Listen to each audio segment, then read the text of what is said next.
Get underway. Yeah, Johnny failed in HIA in the lead up to our second try, really, and so he hit the ground quite hard. But he's pretty good now, so we'd be pretty confident that he'll bounce back pretty quickly. And we're always going to err on the side of caution with those, just because we want to look after people. It took a lot of anything overall part of the game just because he takes it as a line. Yeah, look, because he is who he is, you know, and that's going to happen.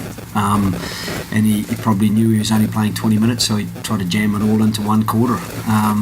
He certainly got into a few contact situations, and his pass release for Jacob to get that space in the set play was perfect.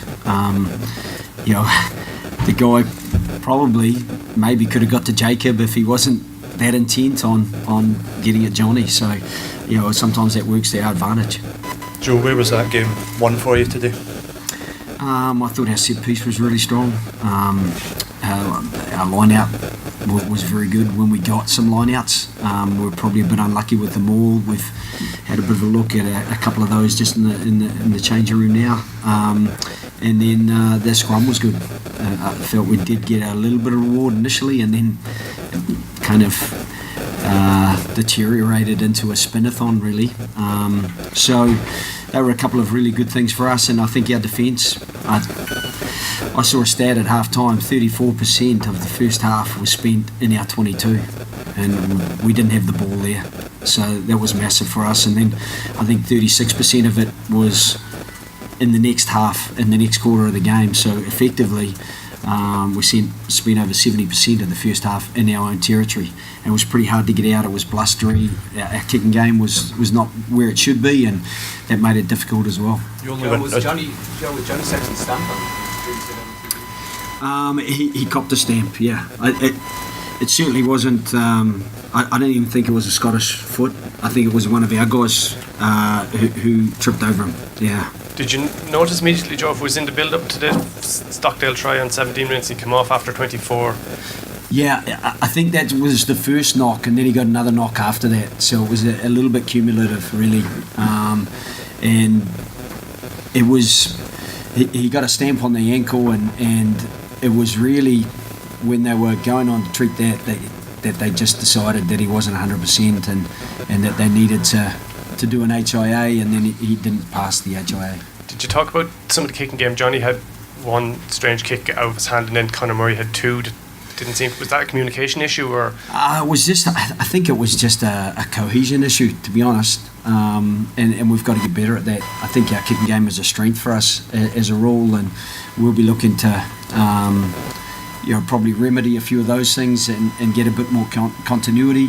I think Conor started taking a bit more responsibility when Johnny was a little bit when Johnny was feeling a little bit kind of sluggish, particularly because his ankle was very sore. It's very swollen now, but it is just swelling. You can see the greys down his legs. So from that perspective, he'll bounce back from that pretty quickly as well. And then Conor was trying to kick from positions that he wouldn't normally kick from, and when you're trying too hard to do something, sometimes it goes awry. Joe, in terms of the move that led to Jacob's try, is that one you've used before, or is that based on Scotland's defence? Yeah, no, we haven't used it before. We felt that they would, if we got it into Pete's hands, that they would feel that we're just going to carry around the corner, and for Johnny to come back and strike that side of the ruck, we thought might be an opportunity. You can never say for certain that they're going to be opportunities. Mostly we would strike on the other side of the ruck, certainly in some of the plays that we play and they've played since. So we thought that it might be an opportunity, and no better man to get it in his hands than Jacob. I thought he looked quick and strong today. He created the opportunity for us to get the first try as well with a nice little chip ahead that bounced kind of for them, but in trying to get the pass away, it went awry for them, and we got a little bit lucky, just like we got unlucky last week with Jacob losing that ball and Elliot Daly profiting from it. Joe, can you assess the performances of Sean O'Brien and Conor Murray in the context that they're on their way back? Yeah, and I think Johnny's on his way back. I think there's a lot of guys on their way back, and there's also a lot of guys changing. I thought Chris Farrell did really well, and I know that a few things went astray around Chris, but I felt he did incredibly well because Robbie was kind of in and out on Tuesday. We were hopeful. Almost in on Thursday. We were hopeful with that dead leg, but in the end, Chris had to step in at reasonably short notice, and I thought he did a sterling job. So that gives us huge confidence. It gives players around him huge confidence that he can step in and do a job for us as he did. I thought Quinn Rue stepped in, called the line out, 100% accuracy in the line out. Alton Delan got a super steal toward the end as well. So some of those guys who, we're missing Dev and Hendy and Tyke Byrne, but other guys are stepping up and doing a good job, and that's the confidence we've got to have in the squad, because that's the reality that can happen. It seems Murphy's Law. If you get an injury in one position, your next injury is in that same position, and very quickly you're looking to get guys involved. Quinn was unlucky not to be named in the squad initially, and then he's out there and he's bossing the line out. That's a big transformation to have to make. How's Sean O'Brien getting on there? I actually thought Sean grew into the game.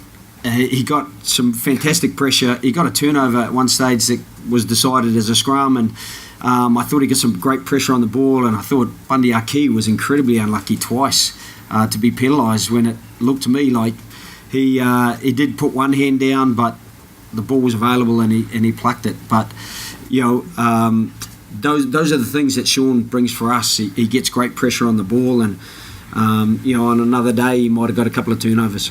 Rory, when Joe comes in and the first thing he talks about are the scrum and the line out, is that a job well done for him? Yeah, look, I think we were pleased with that area of the game. It's an area of the game that boys work very hard on, with Fiki and Simon, and then obviously Quinn and the front five. We put a lot of time into it, and whenever you have a pretty good day there, it's satisfying. But we also know that that's one part of a bigger team, that there is that pressure, because we want to be able to play off our set piece, so we have to get good ball for what are some very dangerous backs. You spoke about the different kind of pressure you were under coming into the game. Is that now released? Do you feel that the performance is kind of done enough? I think that it was a different kind of pressure, but I think we're back now to the pressure that we put on ourselves to perform, and I think we'd ideally like to play better. We'd like to play with a little bit more fluidity than we did today. Get on the front foot a little bit more, and they defensively they came off the line very, very hard at us, and they were very hard at the breakdown, and it was hard to get any kind of flow to the game for us. So look, we'll go back to I suppose the pressure that, like I say, we put on ourselves, the coaches put on us, and like we want to be better. I think last week was a strange week, because we felt that we'd done all right in some areas, but then and been poor in others, and a couple of silly mistakes. But we don't strive for all right, we strive for the best we can be, and last week wasn't it, and I think we probably mentally and emotionally took a bigger step forward this week. Speaking of that, Joey, come on, throw that intercept, but bounce back and run a second half. Yeah, look, I think he's benefiting greatly from being down in Munster. He's doing really well there, and you can just see him grow into the game. And I think some of the things you see him doing, like when that ball was scrappy around, he went down, picked it up, and he made something out of nothing. And that's what Joey can do. And I thought he bossed the forwards well in a game that was very, very difficult, because it really was about inches. It was about every time you carried, about getting an inch, because that's all you really were getting. I thought Joey did super, and that's ultimately what we need. When you lose a world-class player like Johnny so early on, for it not to go, how to say it politely, but for it not to go badly, for Joey to step in there and, like you said, to recover from that. Like Finn Russell is a poacher. We should have set on that slower ball. We should have taken responsibility and set a wee bit tighter to him. He sniffed it out, but that Joey just bounced back, and he is a cool customer. Joe, how big a difference did you notice beforehand in the dressing room today compared to last week? Yeah, to be honest, it's not even something that you want to be able to say, but there was definitely a rise in temperature. There was definitely an increase in energy. and it's hard to put your finger on why. We just lacked a bit of energy last week, but you've got to have a lot of energy when you make as many tackles as we did in the first half, and I think we've got to make sure we kick on from here. We're relying on other people now, but the one thing we don't have to rely on other people for is how we prepare ourselves and how we get out and play next week or the week after next, and then those final 2 rounds. Joe, just in terms of the refereeing overall, happy with that? Seeing both sets of players on the pitch were points confused. Yeah, look, there's always going to be those, because I think it's an incredibly tough job, and Roman was looking for a contest. I don't think there are any turnovers at all in the first half, and you've got both teams who are renowned for getting pressure on ball. So I think there might have been a bit of frustration for both teams.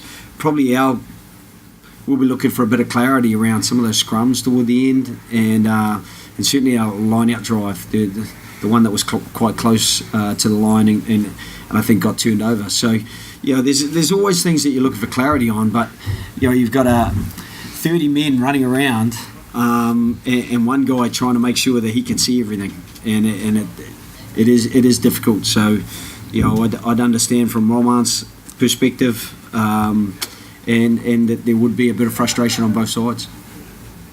And Rory, just after last week, was the most important thing just to get the result? I think it was a very important thing. I think in the Six Nations, if you lose 2 games, you're done, you're dead and buried. Like Joe says, we'll have to rely on other people, which is not where you want to be. But if we hadn't won today, we were definitely out of it. It was important to get the result. Obviously, we wanted to improve on certain areas, and we wanted to be better, and we wanted to play a lot more like ourselves. I think physically and emotionally we were where we need to be, and I think we can be better, probably playing a little bit more rugby. Joe, I'm sure, will touch on that when we meet up again. But it was really important to get a win. Having said that, whenever Earlsey scores with about 15 minutes to go, there was an opportunity there to go and try to get a 4th try. We just couldn't really get enough sustained pressure down there. Good last couple. Happy enough? Okay.